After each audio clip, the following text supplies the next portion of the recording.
Why does one know? One ignored message, one moment of being pushed away, hurt more than physical pain. Why does rejection feel like a punch to the chest, even when we tell ourselves to just move on? And why does the human mind take rejection so personally, even when it wasn't our fault? The truth is this: rejection is not just an emotional wound. It's a biological wound, deeply connected to how the human brain is wired for survival. And today, you're going to understand exactly why rejection hurts so much, why your mind reacts so intensely, and how you can rebuild your emotional strength after being rejected. Rejection is one of the most painful experiences a human can go through. Whether it's being ignored, being left out, failing an interview, losing a friendship, or being denied love, the brain reacts to rejection as if you're in physical danger. This is because humans are wired for connection. Thousands of years ago, being accepted by your group meant survival, and being rejected meant danger, isolation, and possibly death. So even today, your mind treats rejection as a threat to your safety. That's why one small rejection can trigger anxiety, self-doubt, embarrassment, and even physical discomfort. But understanding the psychology behind it can change how you handle rejection forever. Once you know why it hurts, you stop blaming yourself. And once you learn how the mind processes rejection, you become emotionally stronger, more resilient, and less controlled by other people's opinions. This video will show you the science, psychology, and emotional truth behind rejection and how to rise above it. Most people are shocked to learn that rejection activates the same pathways in the brain as physical pain. Studies show that the anterior cingulate cortex, the region responsible for physical pain, also lights up when you feel emotionally rejected. This is why a breakup, being ignored, or losing a connection doesn't just hurt emotionally. It literally hurts physically. Your brain interprets rejection as a threat to survival. In ancient times, humans needed their tribe to stay alive. Being excluded meant being unsafe, so the brain evolved to react strongly to rejection in order to keep you alert, aware, and connected. This is also why rejection triggers chemicals like cortisol, the stress hormone, and reduces dopamine, the happiness chemical. You don't just feel bad, your body goes into emotional shock. Your heart rate changes, your stomach tightens, and your thoughts spiral. But here's the surprising part. The pain of rejection is often disproportionate to the actual event, meaning the situation might be small, but your brain reacts as if something huge happened. Understanding this helps you realize that the intensity of your feelings is not a sign of weakness. It's simply biology. One of the most damaging effects of rejection is the instant belief that something is wrong with me. This is known as internalization, when you take someone else's decision or behavior and turn it into a judgment about yourself. When someone rejects you, a partner, a friend, a job, or even a stranger, your brain doesn't see it as one isolated moment. Instead, it interprets it as a reflection of your value. This is because humans crave validation and belonging. When you're rejected, your brain tries to make sense of it by creating stories like, I wasn't good enough. I'm not worthy. I must have done something wrong. No one wants me. The danger is that these thoughts become automatic. They don't reflect the truth. They reflect fear. Most rejection has nothing to do with your worth. People reject because of their preferences, their timing, their emotional capacity, their fears, or their personal issues. But the human mind interprets rejection through a self-critical lens.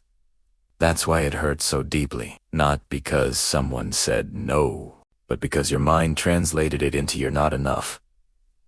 Rejection doesn't just hurt the moment it happens. It creates a ripple effect. It shakes your confidence, challenges your identity, and makes you question your value. This happens because rejection attacks the very core of human needs. The need for acceptance, the need for connection, and the need to be seen. When someone rejects you, the brain's reward system, which thrives on positive interaction, gets disrupted. The loss of validation leads to self-doubt. You start replaying events, analyzing every detail, and wondering what you did wrong. This mental replay is called rumination, and it rewires the brain to focus on negative thoughts. Rejection also triggers the release of cortisol, which heightens stress and makes you more sensitive to emotional pain. That's why you may feel insecure for days or even weeks after a significant rejection. The biggest danger is when rejection becomes part of your identity, when you stop seeing it as an event and start seeing it as a pattern. But this pattern isn't real. It's emotional conditioning. Once you rebuild your self-esteem and understand that rejection says more about others than it does about you, its power over your mind begins to fade. Your brain hates uncertainty. That's why rejection triggers overthinking more than almost anything else. When you don't get closure, your mind starts searching for answers, trying to complete the story in your head. Questions like, did I do something wrong? Why wasn't I chosen? What did they really think of me? What if I had acted differently? These thoughts happen because your brain wants control. Rejection removes that control, and the uncertainty feels threatening. Psychologically, this process is called analysis paralysis. You keep replaying scenarios because your brain is trying to avoid future pain. It believes that if it can understand the past, it can prevent future rejection. But the problem is this: overthinking doesn't bring clarity. It brings self-blame. Your mind starts creating imaginary reasons that are often much harsher than the truth. The real reasons behind rejection are often simple and unrelated to you. Timing, personal issues, mismatched values, lack of readiness, or emotional unavailability. But overthinking convinces you the problem was you. Understanding this is the first step in breaking the cycle. While rejection is painful, it also has a hidden purpose: growth. Psychologists call this post-rejection clarity, a mental shift where pain eventually turns into understanding. Rejection forces you to reflect, reevaluate, and realign. It can reveal what wasn't meant for you. It removes people, opportunities, and situations that would have wasted your time, drained your energy, or held you back. It exposes your emotional wounds, not to weaken you, but to show you where healing is needed. Rejection also strengthens resilience. Each time you recover from rejection, your mind becomes more emotionally stable. You develop emotional intelligence. You learn how to set boundaries, how to choose better, and how to trust yourself more. The strength you gain after rejection is not immediate. It develops slowly, but it's real. And once it grows inside you, it becomes unshakable. That strength protects you from future emotional pain and allows you to connect with people who value you.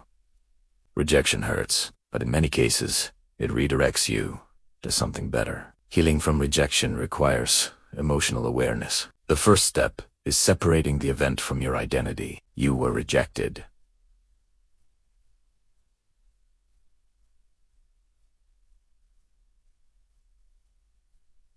But that does not mean you are unworthy. Rejection is feedback, not a definition. The second step is understanding the situation realistically. Instead of blaming yourself, acknowledge external factors: timing, compatibility, their emotional capacity, or their personal issues. Most rejection is not about your worth.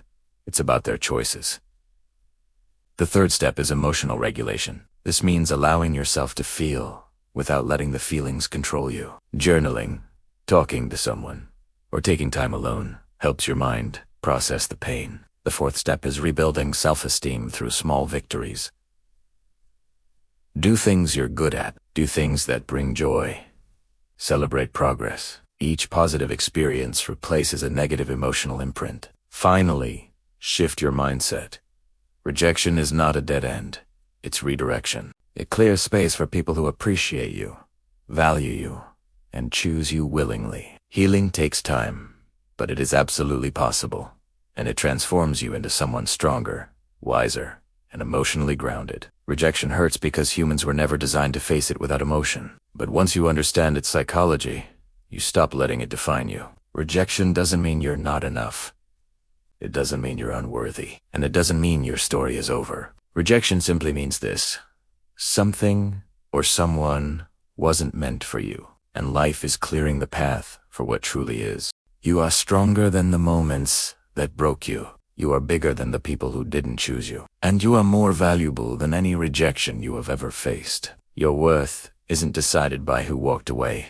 It's revealed by who you become afterward. Thanks for watching, and remember to subscribe for more.